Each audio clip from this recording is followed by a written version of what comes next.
Amen. Seigneur, tu entends ce que nous venons de chanter et tu sais bien que c'est bel et bien dans cette attitude-là, cette attitude de repentance et d'humilité que nous devons nous placer devant toi à chaque fois que nous lisons ta parole, mais particulièrement lorsque nous parlons des sujets comme celui qu'on va voir aujourd'hui. Père, tu sais que je viens à ce texte avec crainte et tremblement parce que je suis loin d'être le pasteur, le modèle, l'enseignant que je veux être. Et donc je me dis, mais qui suis-je pour parler de telles choses? Mais Père, c'est toi qui nous dis ces choses dans ta parole. Et nous ne t'honorons pas si nous ignorons les choses dures que tu nous dis. Parce que tu dis tout ce que tu dis pour ta gloire et pour le bien de ton peuple, pour le bien de ton Église. Et donc je prie, Père, que tu nous donnes beaucoup d'humilité ce matin alors que nous lisons dans ce texte. Merci, Père, de nous guider, de guider nos oreilles, de faire en sorte que ce soit ta voix qui soit entendue aujourd'hui et non pas la mienne. Nous te remercions, Père, pour ton esprit. Et nous avons confiance que tu nous parles par lui aujourd'hui. Au nom de ton Fils, nous le prions. Amen.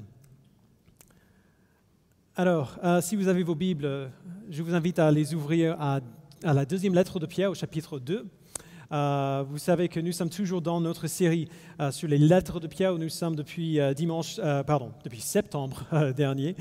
Et j'aimerais commencer ce texte juste en vous prévenant, notre texte d'aujourd'hui, c'est un texte qui est vraiment difficile.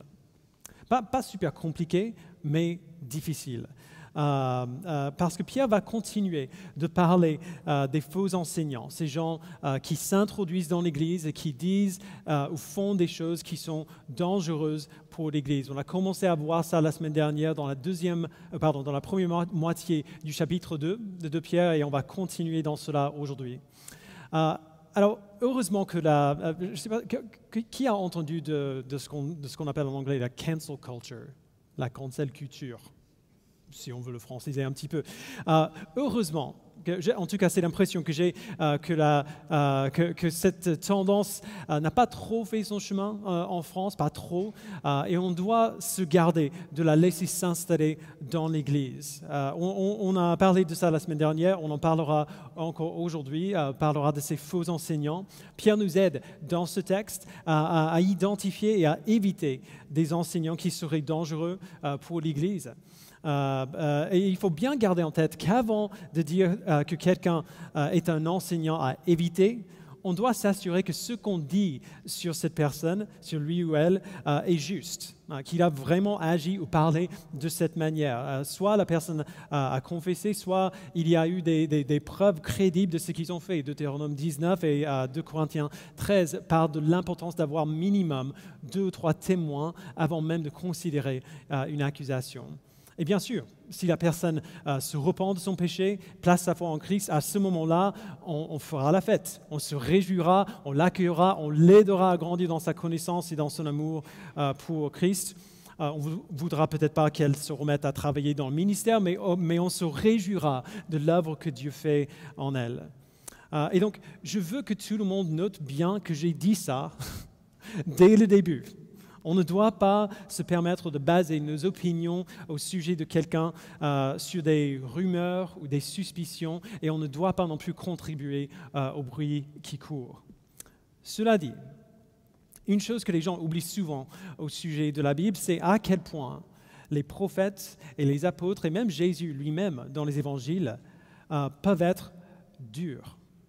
Ils y vont sans gants. Ils disent des choses qui rendent beaucoup de gens modernes mal à l'aise parce que peut-être la plus grande vertu de notre société aujourd'hui, c'est « ne jugez pas ». Combien de fois est-ce qu'on l'a entendu en ligne cette semaine? Les auteurs bibliques n'ont aucun souci pour dénoncer ceux qui font du mal à l'Église de Dieu. Alors je veux reconnaître dès le début que ce texte est très lourd, il est très sombre. Mais c'est un texte dont on doit se souvenir si on compte glorifier Dieu dans nos vies et dans nos paroles, dans ce qu'on pense et dans les personnes auxquelles on écoute. La semaine dernière, on a commencé à regarder aux soucis de Pierre pour les églises auxquelles il écrit, en ce qui concerne les faux enseignants qui s'introduiraient dans l'Église. Donc ces enseignants, il dit, prétendent être chrétiens, ils prétendent enseigner la Bible, mais apportent plutôt des doctrines qui mènent à la perdition. Ils suivent leurs propres désirs pécheurs et ils exploitent les faibles pour nourrir leur égoïsme. Pierre est très clair dans les versets 4 à 9, qu'on a vu la dernière fois, que ces gens sont en danger du jugement de Dieu pour avoir pris ses paroles et pour les avoir tordues pour nourrir leurs propres désirs. Alors on s'est arrêté au verset 9 la semaine dernière, parce que au verset 10, Pierre se lance dans un discours qui est vraiment dur. Il passe plusieurs versets à parler de ce qui motive ces faux enseignants. Et il est décrit d'une manière qui est franchement effrayante. Si vous avez lu ce texte dans vos groupes de communauté cette semaine, vous le savez. Et puis au verset 17, il commence à nous expliquer pourquoi leur situation n'est pas seulement horrible, dangereuse pour l'Église, mais tragique aussi pour eux.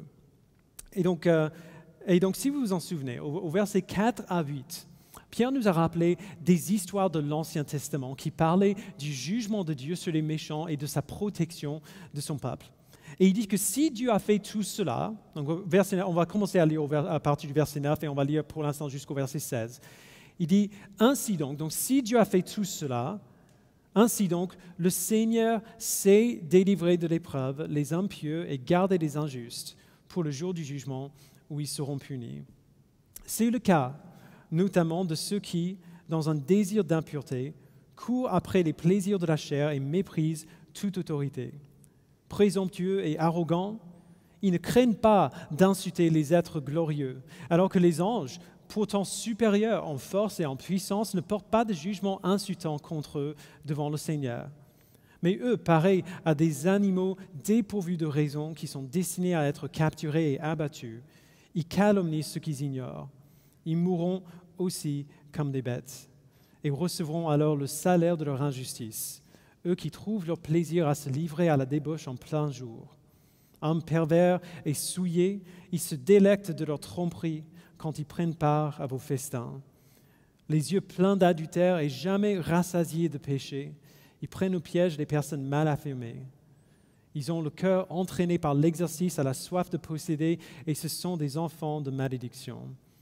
Ils ont quitté le droit chemin et se sont égarés en suivant la voie de Balaam, le fils de Béor, qui a aimé recevoir un salaire pour son injustice. Il a cependant été repris pour sa violation des règles. Une ânesse muette a fait entendre une voix humaine et s'est opposée à la folie du prophète. On va revenir à ça. Ce qu'on voit ici, c'est essentiellement les dynamiques de pouvoir dans un environnement de faux enseignements. Donc la première chose qu'on voit, c'est l'audace, tout simplement, de ces faux enseignants. Pierre dit qu'ils ne craignent pas d'insulter les êtres glorieux. Alors c'est assez vague de quoi il parle. Ces êtres glorieux, comme on voit au verset 11, ce seraient probablement les anges. Les anges sont des êtres puissants que Dieu a créés qui le servent de manière variée. Alors, quand Pierre dit ce qu'il dit là, il a probablement en tête un faux enseignement spécifique de son époque. Et il ne précise pas quel enseignement c'est, donc on ne sait pas exactement. Mais du coup, on peut peut-être l'exprimer d'une autre manière. Les faux enseignants n'ont pas peur de parler du plan de Dieu sur cette terre en mal alors qu'il est bien. Ou alors de décrire le plan de Dieu de manière que Dieu n'avait pas prévue. Afin de faire penser que Dieu fait quelque chose qu'il ne fait pas vraiment.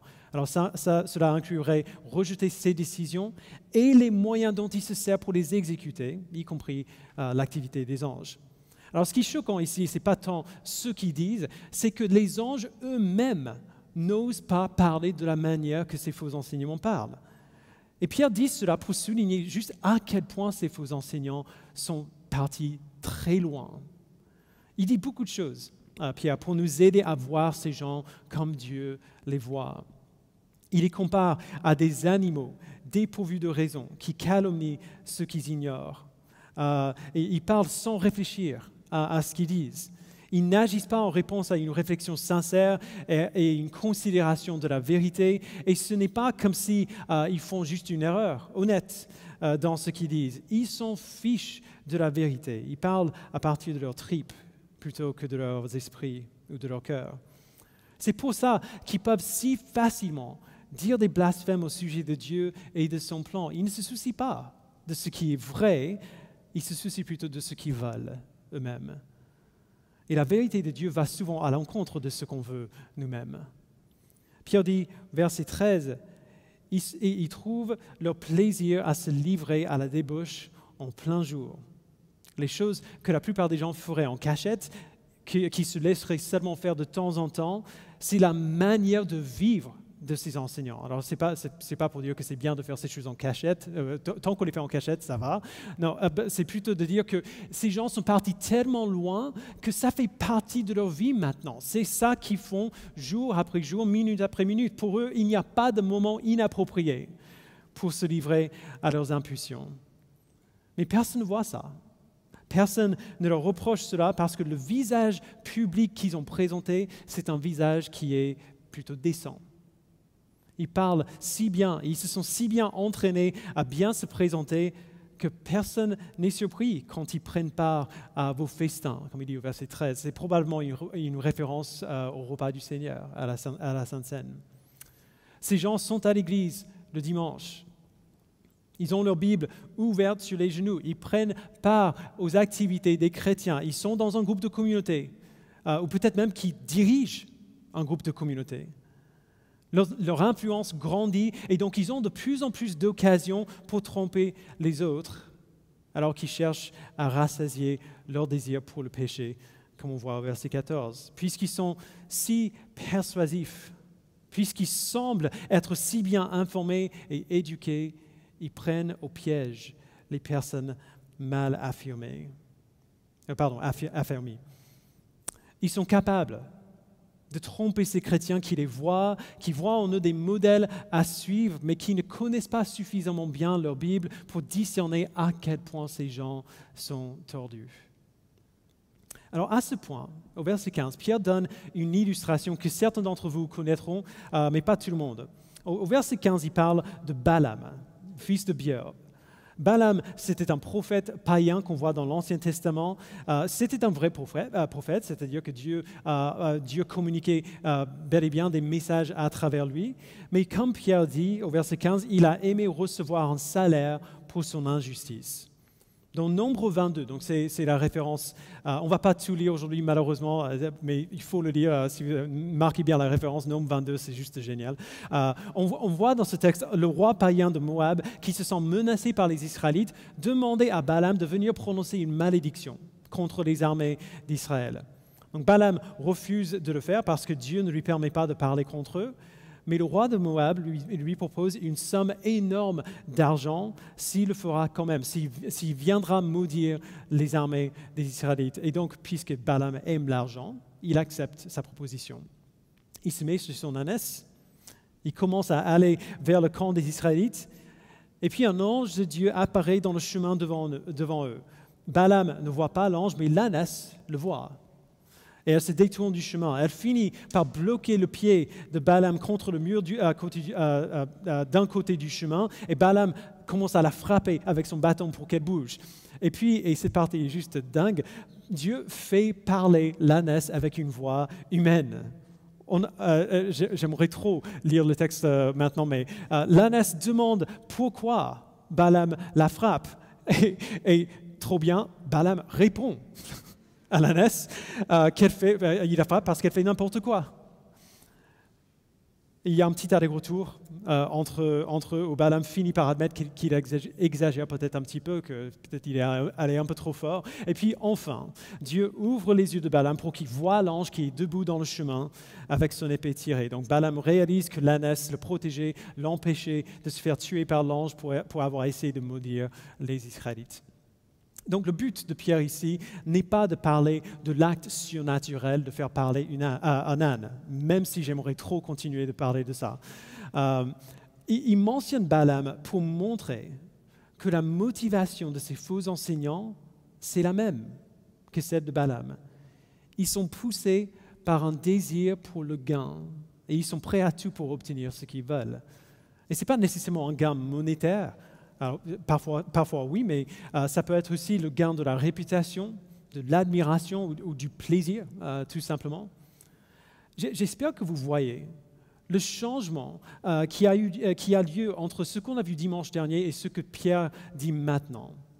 La semaine dernière, Pierre a parlé du contenu de l'enseignement de ces faux enseignants et le jugement qui les attend s'ils persistent dans cela. Il a parlé de ce qu'ils disent et de comment ils le disent.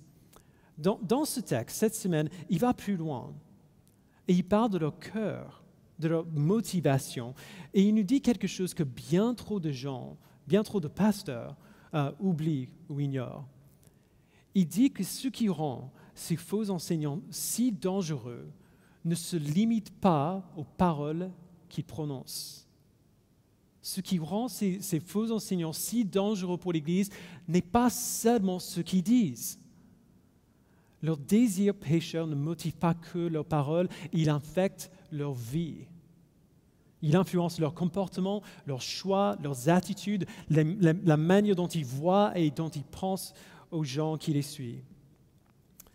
Pour le dire simplement, quand on considère ce sujet des faux enseignants, il ne suffit pas de simplement examiner ce que quelqu'un dit. Ce qu'il dit n'est que la partie visible de l'iceberg. On doit aussi examiner comment cet enseignant, cette personne vit. Parce qu'on peut enseigner par d'autres moyens que les paroles. Ce qu'on dit n'est pas la seule chose qui dit des choses. Même si, admettons que leur message public n'est pas trompeur, même si ce qu'ils disent n'est pas faux, cela ne veut pas pour autant dire qu'on devrait les suivre. Alors pourquoi est-ce que je dis ça? Pierre insiste beaucoup sur ce que ces faux enseignants disent dans le passage précédent. Mais quand même, ce texte lui donne des raisons pour croire que Pierre ne parle pas seulement des paroles de ces gens ici. D'abord, pense à ce qu'on a vu dimanche dernier, quand on a vu Pierre donner plusieurs exemples dans l'Ancien Testament, donc c'est dans les versets 4 à 8, de comment Dieu jugerait ces faux enseignants. Il aurait très facilement pu donner des exemples de faux prophètes. Il les a mentionnés au verset 1. Il aurait pu donner plein d'exemples des faux prophètes qui ont été jugés par Dieu. On en voit dans Ézéchiel 13, dans Lamentation 2, par exemple, des exemples des gens qui tordaient le sens de la vérité de l'Ancien Testament. Il aurait pu donner ces exemples-là, mais il n'a pas fait ça.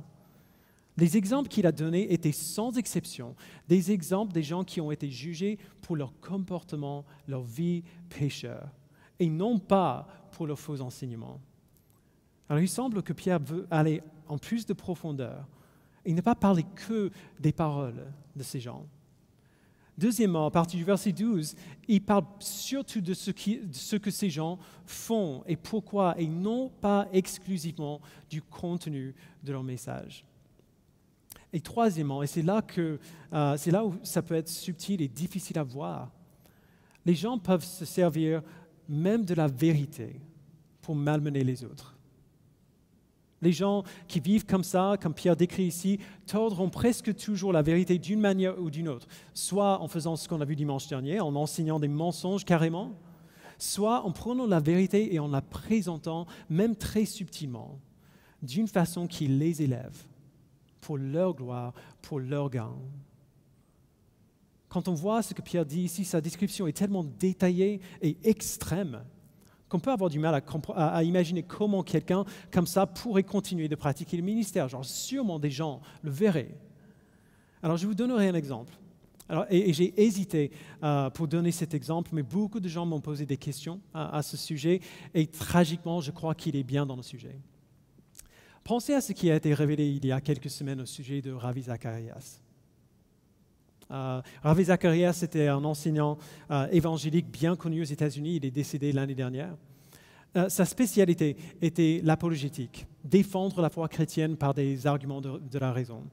Et il était brillant. Si vous l'avez suivi, il était juste brillant, bibliquement très juste, intellectuellement rigide. Il a fait beaucoup de bien à beaucoup de gens, moi-même y compris. Avant et après sa mort, plusieurs femmes qui avaient travaillé pour lui l'ont accusé d'abus sexuels avec même une accusation de viol. Alors, on prend bien en compte ce que j'ai dit tout à l'heure. On ne veut pas considérer, on ne va pas prendre au sérieux. On ne va pas accepter comme vérité quelque chose dont il n'y a pas plusieurs témoins, dont il n'y a pas de preuves. Et donc, son association, après sa mort, a décidé d'embaucher une firme indépendante pour enquêter ces accusations, afin de pouvoir répondre au public et aux accusateurs. Il y a quelques semaines, les résultats de l'enquête ont été rendus publics. Cette enquête a conclu que les accusations contre lui étaient vraies. Alors, quand on pense à ce genre de situation, on doit se souvenir, bien évidemment, que nous sommes tous coupables de péché. Il n'y a pas une seule personne dans cette pièce qui est en meilleur état, en tout cas vis-à-vis de nos propres mérites, que lui, devant Dieu. Et nous ne pouvons pas savoir ce qui s'est passé pour Ravi Zacharias quand il s'est tenu devant Dieu après sa mort. On ne sait pas du tout quel était l'état de la foi de cet homme. Mais combien de gens ont vu leur foi déboussolée parce qu'ils avaient confiance en lui et ont été aidés par lui et puis ont appris ce qu'il a fait et maintenant se demandent si toute cette aide qu'il leur a apportée était illusoire, se demandent s'ils peuvent faire confiance à quoi que ce soit qu'il a dit. J'en connais personnellement plus d'une personne qui s'est posé cette question depuis quelques semaines. Alors c'est vraiment délicat parce que quasiment tout ce que cet homme a enseigné sur la foi chrétienne était vrai. Alors, du coup, on ne peut pas le qualifier comme un faux enseignant dans le sens d'apporter des hérésies par son enseignement. Mais dans le texte d'aujourd'hui, voici pourquoi c'est tellement important d'en parler. Pierre nous pousse à aller plus loin que de simplement considérer les paroles qui sortent de la bouche des enseignants. La réalité dure, c'est que lorsque Ravi Zacharias s'est servi de son privilège et de son influence pour abuser des femmes sous son autorité, et c'était bien la conclusion de l'enquête, il proclamait par sa vie des choses qui reniaient l'évangile qu'il enseignait. C'est une des raisons pour lesquelles Paul donne des critères si stricts pour les anciens d'une église. La vie d'un ancien doit être irréprochable, il dit dans 1 Timothée 3,2. Donc pas parfaite, il n'y a personne qui est parfait à part Christ, mais un ancien doit être quelqu'un dont la fidélité à la parole de Dieu et le désir d'obéir à Dieu sont clairement visibles et manifestes et fondés dans sa vie. C'est aussi une des raisons pour lesquelles la Bible dit que non seulement des anciens ou des pasteurs, mais tous ceux qui enseignent la Bible sont tenus à un standard plus strict. Jacques le dit dans Jacques 3, verset 1. « Ne soyez pas nombreux à vouloir devenir des enseignants. » Donc pas des pasteurs ou anciens, mais des enseignants. Car vous le savez, mes frères et sœurs, nous serons jugés plus sévèrement. Peu importe combien notre doctrine est bonne, quand nous suggérons par nos vies des choses qui renient la doctrine que nous enseignons, nous sabotons cette doctrine-là. Nos vies peuvent enseigner un faux évangile, même si nos paroles ne le font pas. Et je crois que c'est ce que Pierre vise ici. Regardez à ces versets, il y va très fort. Il parle de pourquoi le cœur de ces hommes sont tordus et corrompus. Et à partir du verset 12, il ne mentionne quasiment jamais, juste une ou deux fois, leurs paroles. Il parle plutôt et surtout de leur vie, de ce qui se passe en eux et ceux qui vivent dans leur vie. Il ne suffit pas d'être un bon enseignant. Il ne suffit pas de prêcher la Bible fidèlement. Si la vie d'un enseignant va à l'encontre des paroles qu'il proclame, alors les gens qui l'écoutent devraient se méfier de lui. Peu importe combien la doctrine d'un enseignant est bonne, quand il suggère par sa vie des choses qui renient la doctrine qu'il enseigne, il sabote cette doctrine-là. Nos vies peuvent prêcher de faux évangiles, même si nos paroles ne le font pas. Pierre nous a donné 2 moyens pour identifier de faux enseignants. En écoutant leurs enseignements, genre s'ils disent des choses qui sont contraires à l'Évangile, et en regardant leur vie. La gravité de l'état de ces gens ne peut pas être surestimée. Donc il va encore plus loin. Verset 17, donc on va lire jusqu'au fin du chapitre. Verset 17, ces gens-là sont des sources sans eau, des nuages poussés par la tempête. L'obscurité des ténèbres leur est réservée pour l'éternité. Avec de grands discours pleins de vide, ils prennent au piège des plaisirs de la chair, de leur débauche, ceux qui ont en réalité échappé aux hommes vivant dans l'égarement. Ils leur promettent la liberté, alors qu'ils sont eux-mêmes esclaves de la corruption, puisque chacun est esclave de ce qu'il a dominé. En effet, si après avoir échappé aux souillures du monde par la connaissance de notre Seigneur et Sauveur Jésus-Christ, ils se laissent reprendre et dominer par elle, leur dernière condition est pire que la première. Il aurait mieux valu pour eux ne pas connaître la voie de la justice plutôt que de la connaître et de se détourner ensuite du saint commandement qui leur avait été donné. Il leur est arrivé ce que disent avec raison les proverbes. Le chien est retourné à ce qu'il avait vomi, et la truie à peine lavée s'est vautrée dans le bourbier. Alors, je veux dire quelque chose dès le début. Relisons rapidement le verset 20. Il dit, en effet, si, après avoir échappé aux souillures du monde par la connaissance de notre Seigneur et Sauveur Jésus-Christ, ils se laissent reprendre et dominer par elle, leur dernière condition est pire que la première. Alors, ce verset et le verset 21 sont effrayants pour beaucoup de chrétiens parce que Pierre semble dire que c'est possible d'être des croyants vrais et sincères et quand même d'être tellement manipulé par son péché qu'on perd son salut. Alors, on sait qu'à partir du reste de la Bible, que cela n'est pas le cas. On a vu ça au chapitre 1 de cette lettre. Dieu nous a donné tout ce qui est nécessaire à la vie et à la piété par la connaissance de lui-même. Donc, pas une connaissance de la doctrine ou des informations ou d'une connaissance à propos de Dieu, mais une connaissance de lui-même. Jésus-Christ a vécu, il est mort, il est ressuscité pour payer le prix de nos péchés une fois pour toutes. Si nous sommes en lui, si nous avons la foi en Christ, alors nos péchés ont été cloués à la croix avec Christ. Il a été puni pour ses péchés et donc il n'y a plus aucune condamnation pour nous. Nous avons de multiples assurances dans la Bible, dans Jean 6, Jean 8, Jean 10, Romains 8, Philippiens 1, dans Éphésiens 1, dans 1 Pierre 1 et ainsi de suite. On a de multiples assurances que si Dieu nous a donné la foi en son Fils, il nous protégera. Il nous fera persévérer dans notre foi jusqu'à la fin. Alors du coup, qu'est-ce que Pierre veut dire par le verset 20 ? Il fait ce qu'il a fait à la fin du verset 1 de ce même chapitre. Il se sert du langage du salut pour marquer un contraste entre ce que ses enseignants disent et ce qui se passe réellement dans leur vie. Mais il va plus loin que ça. Il dit que ces gens qui promettent la liberté par leur enseignement sont en fait des esclaves à leur péché. Et ce n'est pas seulement leur parole, mais leur péché qu'ils utilisent pour attirer des gens à les suivre. Il les attire, verset 18, en les prenant au piège des plaisirs de la chair, de leur débauche.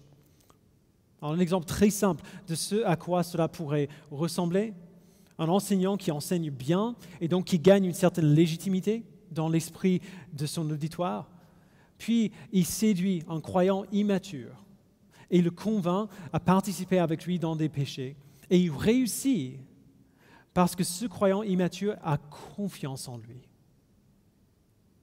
Il a confiance en lui. Et imagine que si lui, l'enseignant, dit que ça va, si lui, il dit qu'il y a de bonnes raisons pour faire ce qu'il fait, alors il doit avoir raison parce que c'est lui qui est l'expert.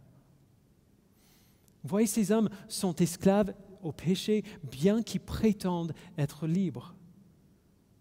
Et au verset 19, Pierre nous donne comme le socle de ce passage, une vérité qui permet de comprendre pourquoi ces gens agissent comme cela. Il dit au verset 19, « Chacun est esclave de ce qu'il a dominé. » Ils leur promettent la liberté alors qu'ils sont eux-mêmes esclaves de la corruption parce que chacun est esclave de ce qu'il a dominé. C'est pour cela qu'il est tellement vital de ne pas seulement faire attention à ce que disent les faux enseignants, mais à considérer également leur vie. Ces gens peuvent sembler prêcher une doctrine plutôt solide s'ils sont régulièrement et de manière consistante dominés par le péché, alors ils sont esclaves de ce péché.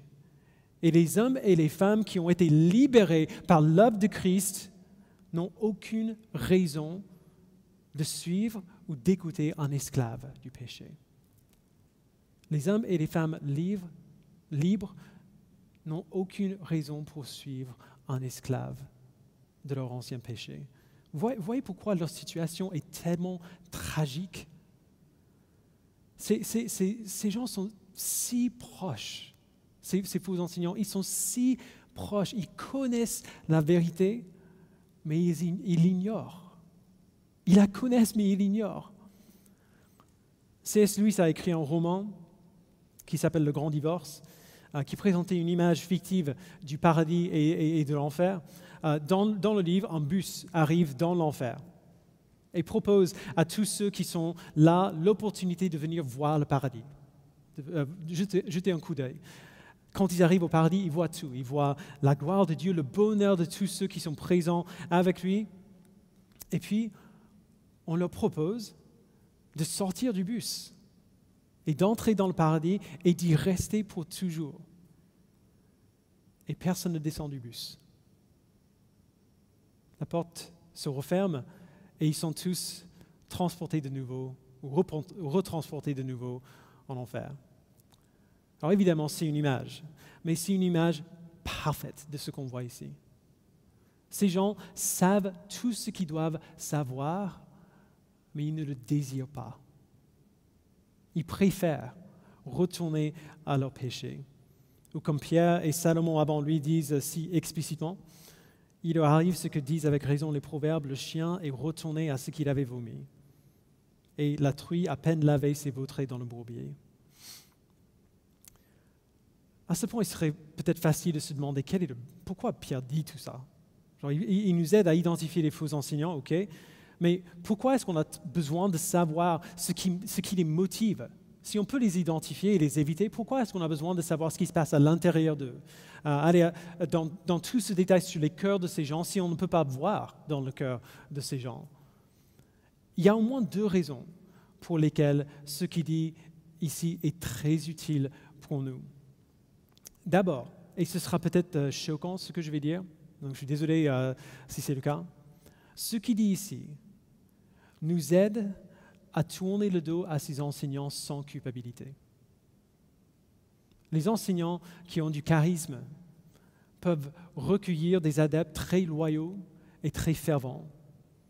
Alors quand ce type de faute, se servir de leur autorité spirituelle pour abuser ou pour exploiter ceux qui les écoutent, quand ce type de péché s'apprend au sujet de ces enseignants, beaucoup de gens ont le sentiment qu'ils doivent quand même continuer de les soutenir à partir d'une loyauté mal placée. Du coup, quand Pierre donne tous ces détails horribles sur l'état de leur cœur, quel est le message qu'il essaie d'envoyer? Restez loin de ces gens. Ils sont dangereux, ils sont tordus et corrompus. Ou comme il dit au verset 13, ce sont des hommes pervers et souillés. Quand Pierre nous décrit l'état de leur cœur, il nous aide à voir qu'on n'a pas à se sentir coupable de décider de n'avoir plus rien à faire avec eux. Alors bien sûr, ça ne veut pas dire qu'on ressent de la haine envers ces gens ou qu'on les méprise. Pierre n'est pas sans compassion. Genre, en lisant ce texte, on ressent sa tristesse. On aime ces personnes, on prie pour elles, on espère et on prie que Dieu se révèle à elles et les transforme. Mais notre amour pour nos ennemis, que Jésus nous dit d'avoir, ne veut pas dire qu'on devrait les laisser dans une place où ils peuvent continuer de nous abuser ou d'abuser les autres. Qu'est-ce que Jésus a dit? Soyez prudents comme les serpents et purs comme les colombes. Alors ce que Pierre dit ici est utile pour cette première raison-là. Il nous aide à rester loin de ces gens sans se sentir coupable pour l'avoir fait. La deuxième raison est plus simple. Pierre n'écrit pas les versets 10 à 22 seulement pour nous aider à identifier ces enseignants. On ne peut pas voir dans leur cœur. La majorité du temps, on ne peut pas savoir ce qui se passe à l'intérieur d'eux. Mais même si nous ne pouvons pas voir dans leur cœur, on peut voir dans les nôtres. Le piège dans lequel ces faux enseignants tombent, c'est aussi un piège pour nous. Les désirs pécheurs à l'œuvre dans le faux enseignant peuvent bel et bien creuser ses racines dans chacun d'entre nous si on leur laisse la place. À quel point est-ce que ce serait facile de tomber dans les mêmes schémas de péché que nous voyons ici?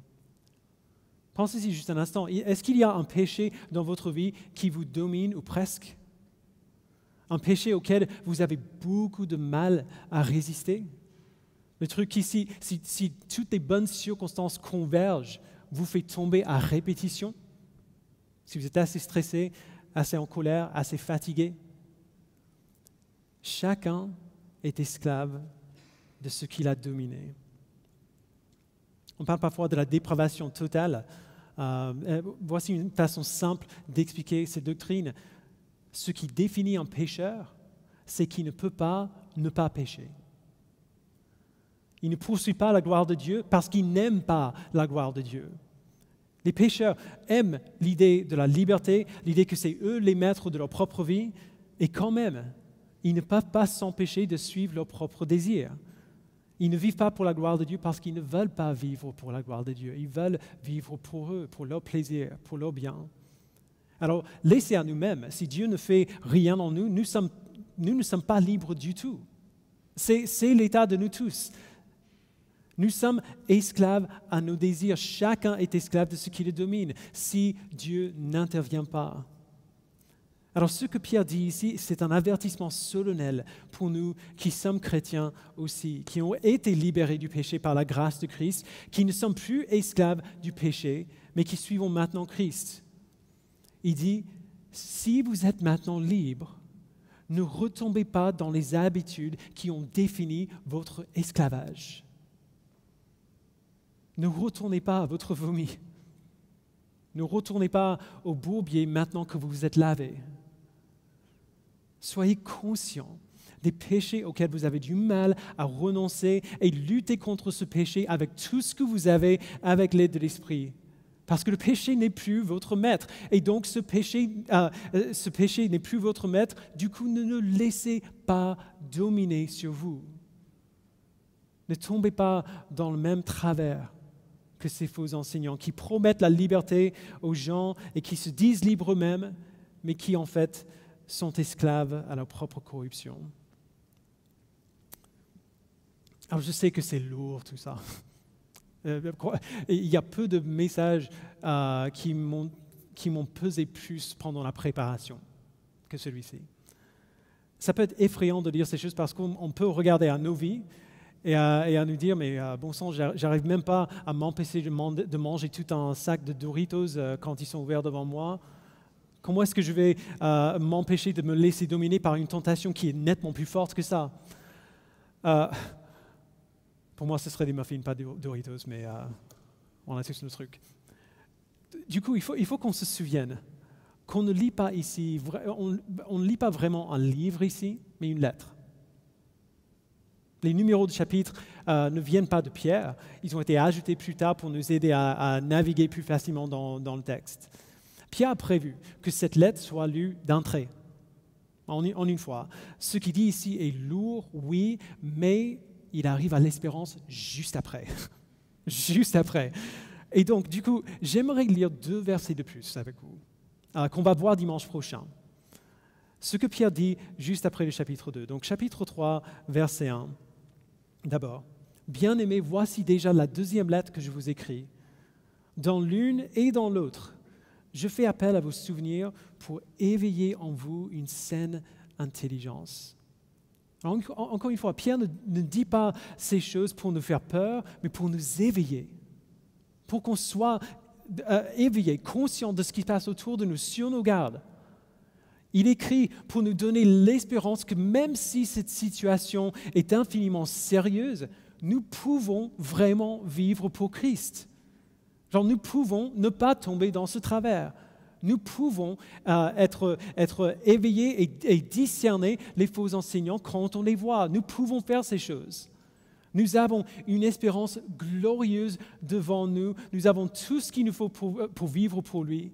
Et sur la base de ce que Dieu nous a donné, sur la base de cette espérance qui nous attend, il dit au verset 14, « C'est pourquoi, bien-aimés, dans cette attente, faites tous vos efforts pour qu'il vous trouve sans tache et irréprochable dans la paix. » Nous pouvons le faire. On n'a pas besoin d'avoir peur. Nous pouvons le faire parce que nous connaissons notre Dieu et en lui, nous avons tout ce qu'il nous faut pour vivre pour lui. Alors soyons sur nos gardes, oui, mais n'ayons pas peur.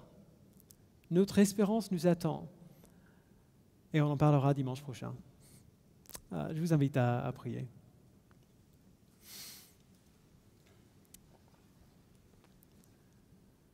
Père, ce texte est vraiment dur, vraiment lourd. Parce que je ne pense pas, si on est honnête, je ne pense pas qu'il y a une personne qui a lu cette description de Pierre à propos de ses faux enseignants et c'est pas identifié avec au moins un point. Nous sommes tous des pécheurs. Nous luttons tous avec notre péché jour après jour et le péché que nous voyons encore en nous dégoûte. Nous avons envie d'en être débarrassés, nous avons envie de voir le jour, Père, où nous n'aurons plus à lutter contre ce péché, où nous serons définitivement débarrassés de ces péchés qui nous empêchent de te voir clairement. Alors Père, je prie que tu nous donnes, par cet avertissement vraiment sévère que Pierre donne ici, que tu nous donnes d'être éveillés déjà aux tentations qui surviennent dans nos propres vies. Donne-nous, Père, cette image très forte, cette description très forte que Pierre donne de ces faux enseignants. Fais en sorte qu'elle reste gravée dans nos esprits pour qu'on sache déjà quel type de personne on ne veut pas être, quel type de personne tu ne veux pas qu'on soit, afin qu'on puisse marcher, courir dans l'autre sens en suivant ton Fils. Et Père, fais en sorte que nous puissions être avertis et qu'on puisse faire attention à qui on écoute et pourquoi. Fais en sorte, Père, que ceux qui enseignent un faux évangile, soit par leurs paroles, soit par leur vie, soit les deux, soient dévoilés, humiliés et sauvés. Amène le péché à la lumière, Père, afin que tu puisses les libérer de ce péché-là. Nous ne voulons pas que ces hommes et ces femmes soient jugés, nous voulons les voir sauvés, mais nous avons cette assurance en toi que tu ne laisses aucun péché impuni.